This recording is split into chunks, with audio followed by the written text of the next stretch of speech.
आओ भक्तों, आप सभी को अमर कथा सुनाए। ये कथा भगवान शंकर ने माँ पार्वती को सुनाई थी। इसे श्रावण मास में जरूर सुनना चाहिए। इसके सुनने से सभी कष्टों का निवारण होता है, भगवान भोलेनाथ की भक्ति मिलती है। कथा अच्छी लगे तो चैनल को सब्सक्राइब करें, शेयर करें, बेल आइकन प्रेस करें और कमेंट में हर हर महादेव जरूर लिखें। एक समय की बात है, कैलाश पर बैठे भगवान के ध्यान में भगवान शंकर से पार्वती बोली, हे प्रभु, ये गले में मुंडों की माला क्यों धारण करते हो? इसका क्या कारण है और क्या है अमर कथा? अमर कथा जो इसे सुन लेता है वह अमर हो जाता है। जब मुझे आपको ही प्राप्त करना है तो फिर मेरी यह तपस्या क्यों, मेरी इतनी कठोर परीक्षा क्यों? और मैं बार बार मृत्यु को प्राप्त होती हूँ। आप अमर हैं, आपके अमर होने का क्या कारण है, क्या रहस्य है प्रभु? हम जानना चाहते हैं। मुझे आपको ही प्राप्त करना है तो फिर मेरी यह तपस्या क्यों, मेरी इतनी कठोर परीक्षा क्यों? और आपके कंठ में पड़ी या मुंडों की माला तथा आपके अमर होने का कारण व रहस्य क्या है? महाकाल ने पहले तो माता को यह गूढ़ रहस्य बताना उचित नहीं समझा, परंतु माता की हट के आगे उनकी एक न चली। तब अमृत महादेव शिव को माँ पार्वती को अपनी साधना की अमर कथा, जिसे हम अमृत की कथा के रूप में जानते हैं, इसे परम पावन अमरनाथ की गुफा में कही। भगवान शंकर ने माँ पार्वती जी से एकांत व गुप्त स्थान पर अमर कथा सुनने को कहा, जिससे कि अमर कथा को कोई भी जीव, व्यक्ति और यहाँ तक कि कोई पशु पक्षी न सुन ले, क्योंकि जो कोई भी इस अमर कथा को सुन लेता वह अमर हो जाता। इस कारण शिवजी माँ पार्वती को लेकर किसी गुप्त स्थान की ओर चल पड़े। सबसे पहले भगवान भोले ने अपनी सवारी नंदी को पहलगांव पर छोड़ दिया। आगे चलने पर शिव जी ने अपनी जटाओं में चंद्रमा को चंदनवाड़ी में अलग कर दिया और गंगा जी को पंच तरणी और कंठाभूषण सर्पों को शेषनाग पर छोड़ दिया।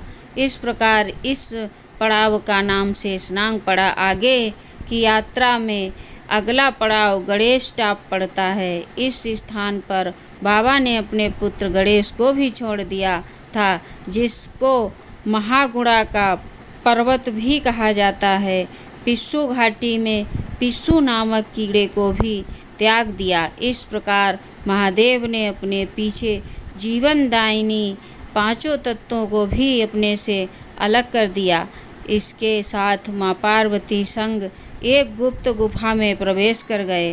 कोई व्यक्ति, पशु या पक्षी गुफा के अंदर प्रवेश कर न सके, कथा को न सुने, इसलिए शिव जी ने अपने चमत्कार से गुफा के चारों ओर आग प्रज्वलित कर दी। फिर शिव जी ने जीवन की अमर कथा माँ पार्वती को सुनाना शुरू किया।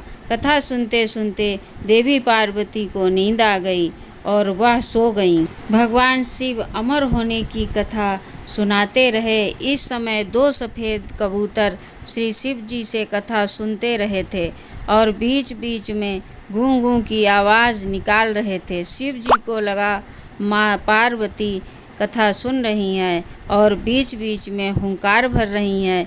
इस तरह दोनों कबूतरों ने अमर होने की पूरी कथा सुन ली। कथा समाप्त होने पर शिव जी का ध्यान पार्वती माँ की ओर गया तो सो रही थी। शिव जी ने सोचा कि अगर पार्वती सो रही हैं तब इसे सुन कौन रहा था। तब महादेव की दृष्टि कबूतरों पर पड़ी।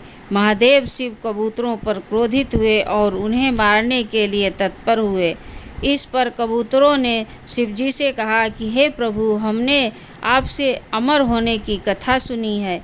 यदि आप हमें मार देंगे तो अमर होने की यह कथा झूठी हो जाएगी। इस पर शिव ने कबूतरों को जीवित छोड़ दिया और उन्हें आशीर्वाद दिया कि तुम सदैव इस स्थान पर शिव पार्वती के प्रतीक चिन्ह के स्वरूप बनकर यहाँ रहोगे। श्रीमद् भागवत में इस कथा का स्वरूप इस तरह से है, सुनिए। भगवान शिव को जब पता चला कि माता सो गई, माता की जगह कथा एक तोते ने सुनी। तोते का नाम सुक था। जब भगवान शिव को यह बात ज्ञात हुई तब वे सुक को मारने के लिए दौड़े और उनके पीछे अपना त्रिशूल छोड़ा। सुक जान बचाने के लिए तीनों लोकों में भागता रहा। भागते भागते वह व्यास जी के आश्रम में आया और सूक्ष्म रूप बनाकर उनकी पत्नी बटिका के मुख में घुस गया। वह उनके गर्भ में रह गया। ऐसा कहा गया है कि ये 12 वर्ष तक गर्भ के बाहर ही नहीं निकले। जब भगवान श्री कृष्ण ने स्वयं आकर इन्हें आश्वासन दिया कि बाहर निकलने पर तुम्हारे ऊपर माया का प्रभाव नहीं पड़ेगा, तभी ये गर्भ से बाहर निकले और व्यास जी के पुत्र कहलाए, सुखदेव भगवान कहलाए। गर्भ में ही इन्हें उपनिषद, दर्शन और पुराण आदि का सम्यक ज्ञान हो गया था। जन्मते ही इन्होंने अपने माता पिता को त्याग कर वन की ओर सिधार गए। बोलो अमरनाथ भगवान की जय।